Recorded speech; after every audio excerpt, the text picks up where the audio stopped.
people, I think, from the past have moved up to the mountains and to the wildland-urban interfaces, and they moved there thinking they wouldn't have any yard work to do. And they thought, oh, I don't need my lawnmower anymore. And so they suddenly realize after they get settled in that those of us who are in county commissioner roles and advocates are saying, we really need you to pay attention to your own responsibility for your own property, and that requires you to have some knowledge and skills and some time and some money, and it also requires you to cut down the healthy tree that's you truly love, that offers some privacy, and haul it away. And those are kind of leaps for folks, and so I like to talk about that just because I think it's important for us to understand that that's an aspect of changing human behavior to get us to the point where we are mitigating and preventing some of these catastrophic mega wildfires that we are experiencing in Colorado right now.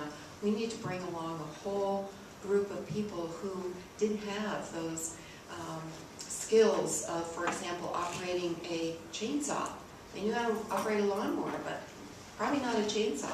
So what can we do about all this? I think one of the things that we need to do is at the community level, we need to provide the education to people who move into the wildland-urban interface about the knowledge that they need to have, what kind of trees they need to cut down, what the spacing needs to be, what a defensible space means on their unique piece of property, and we need to give them skills, chainsaw classes, and we need to, and we literally do that in the community where I live. We offer chainsaw classes, and we also need to make it a little easier for people to do the work, because I think you can get human behavior changes more by providing incentives and education than you can by penalties, and by looking back in the past and saying, oh gosh, we should have done that mitigation work.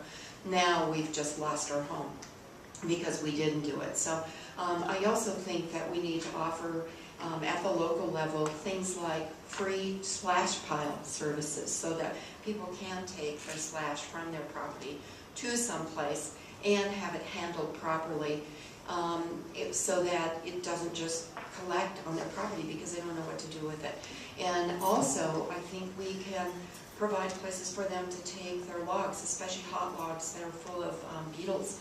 And Owen was talking about the road and bridge building that we have in my community that is heated with wood chips. And we have a specific chipper that we purchased because you can chip these logs that are only 4 feet long. And the reason we wanted that chipper was that anybody in our community could put a 4-foot log in the back of their Subaru. They didn't have to buy a new pickup truck or a piece of equipment that they didn't already own in order to take these logs and get rid of them. I don't know if any of you have expertise in terms of how to handle those hot logs, but in the past we buried them, wrapped them in plastic, all kinds of things that took a lot of time and work on the part of the state forester folks and also people on their private properties. So we were trying to make that easier. You just put those logs in the back of your Subaru, you take them to the road and bridge building, they chip them, and then we heat the building with them. So it solves several problems at once. And it seems to me a whole host of incentives like that at the community level truly are going to make a difference. We also think that we shouldn't be approving new subdivisions where there is no safe way to get in and out of that subdivision if you need to evacuate. We also think that they shouldn't be, the properties shouldn't be too close together. Many people who move from the city think, gosh, you know, I have a lot that's 125 by 50 feet wide, and if I go to the mountains, mountains and buy an acre. That's a lot of land. That'll be great. Well, actually, it's not a lot of land for the way you live in the mountains, and we need to help people understand that it has an impact on sewer and water, and it also has an impact on the way you mitigate, because most people, when they move to the mountains, want some privacy and are a little shocked when they have to cut down these trees, and now their neighbors are pretty visible to them, and vice versa, just like in the city. So having larger parcels approved in terms of subdivisions and requiring defensible space as part of those approvals for subdivisions, and having safe access and out of those subdivisions are things that we need to begin thinking about at the local level, and encouraging our local partners from the state and legislative level.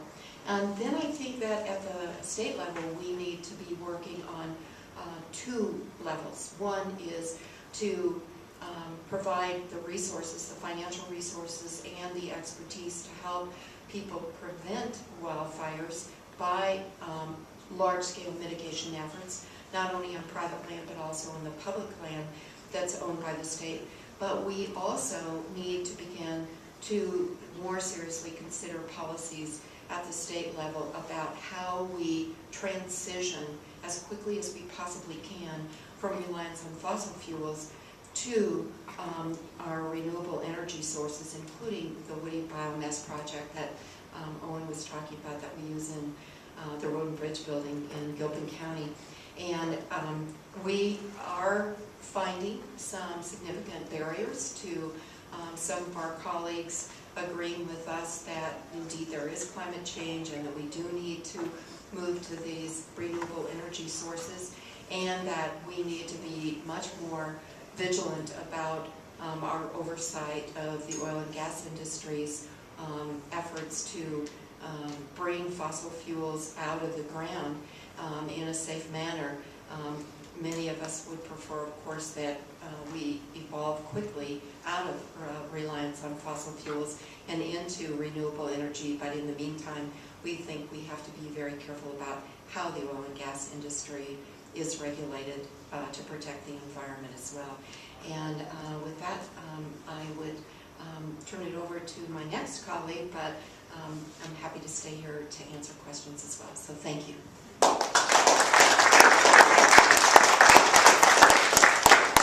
We'll definitely get to